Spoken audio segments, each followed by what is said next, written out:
Je n'ai pas envie de jouer tout seul, ce n'est pas drôle. Il n'y a rien à faire dans cette maison. L'été peut devenir un vrai casse-tête pour les parents, car il faut occuper le temps de leurs enfants. Ce problème est encore plus important quand les deux parents travaillent. Pour nous aider à trouver des solutions, nous avons demandé conseil à Madame Knzajeh Hokimi, spécialiste en éducation de l'enfant, maître praticienne en PNL, coach de vie et coach parental. Les vacances scolaires sont un temps très particulier chez les parents. Et en général, ils sont au boulot, donc les enfants sont à la maison. Ce qu'il faut savoir, c'est qu'un enfant qui s'ennuie pendant les vacances est un enfant qui va criser. C'est un enfant dont les besoins ne sont pas pris en compte. Il a été à l'école toute l'année, tout d'un coup, il n'y a rien à faire. Ok, il n'y a rien à faire, il y a la télé, l'enfant s'ennuie, solution, il regarde la télé. Ok, il regarde la télé. La télé, est-ce que c'est bon pour les enfants? Eh bien, je dirais que ce n'est pas bon du tout.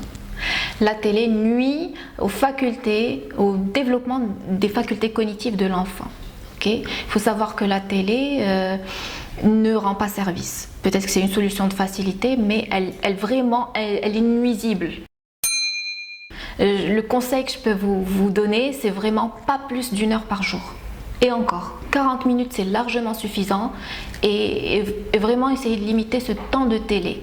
Le temps de vacances c'est un temps où il faut permettre à l'enfant de perdre du temps aussi, mais pas en regardant la télé, pas en étant sur l'iPad ou sur l'ordinateur, en faisant des choses avec ses mains, en faisant même de nouvelles peintures, de l'art.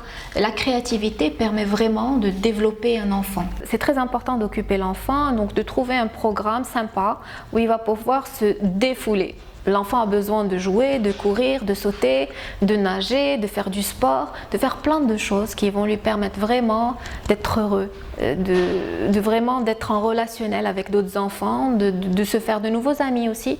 C'est quelque chose qui va lui faire beaucoup de bien. Donc j'encourage vraiment les parents à aller vers des centres aérés. Ce qu'il faut savoir, c'est que pendant les vacances scolaires, il est important qu'il y ait une continuité dans la phase d'apprentissage de l'enfant. Les enfants ne demandent qu'à être occupés. Aujourd'hui, les nouvelles techniques en éducation de l'enfant se veulent vraiment ludiques et très soft parce qu'elles permettent à l'enfant d'apprendre tout en s'amusant.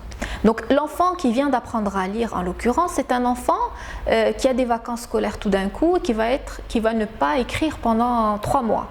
Il va rentrer à l'école, il ne va plus connaître son A et son M et son F. Donc le but, c'est que vous, parents, vous puissiez toujours lui rafraîchir sa mémoire en faisant un jeu pour dire ok, la lettre M, et de jouer un petit peu à un jeu sympa qui puisse lui rafraîchir la mémoire. Ok, c'est très très bon et ça permet à ce qu'il n'y ait pas de déphasage pendant la rentrée scolaire. Donc le conseil que je peux vous donner, c'est vraiment créer un programme qui va casser l'ennui de l'enfant, qui va permettre de s'occuper toute une journée, qui va lui permettre vraiment de permettre à ses besoins d'être pris en compte. Et ça fait du bien chez l'enfant. Le matin, c'est pas parce que c'est les vacances qu'on va se réveiller tranquillo, traîner à regarder la télé, traîner avec son pyjama. Non, il y a un mode d'emploi. Il y a une manière de faire et c'est très important que l'enfant absorbe cette discipline et cette façon de faire pour son équilibre et pour lui permettre de toujours rester dans la discipline, de prendre un pli. Okay? Donc se lever le matin, se brosser les dents, faire sa toilette, mettre en place avec l'enfant un rituel de ok, j'ai envie que chaque jour tu me fasses un dessin.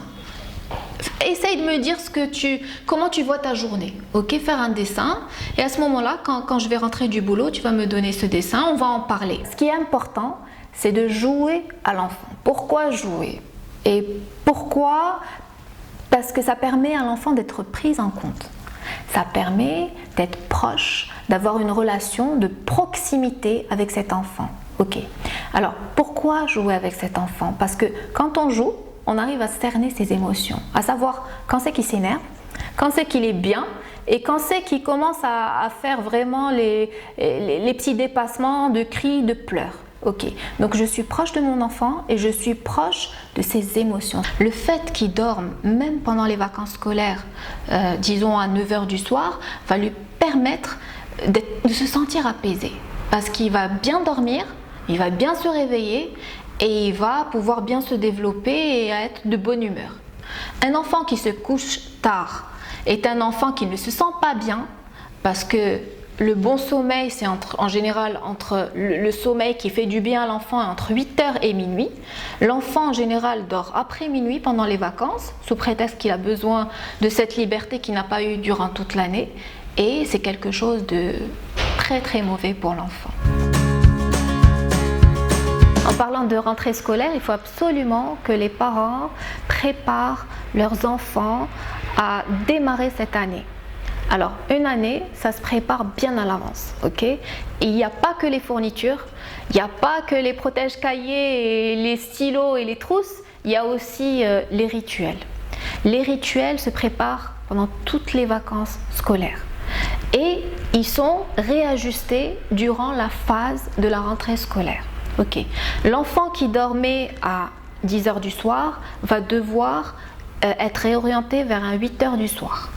Pourquoi? Parce qu'il va devoir se lever bientôt pour avoir tout le temps pour se préparer, se doucher, faire sa toilette et avoir un moment, un bon moment entre le parent et l'enfant.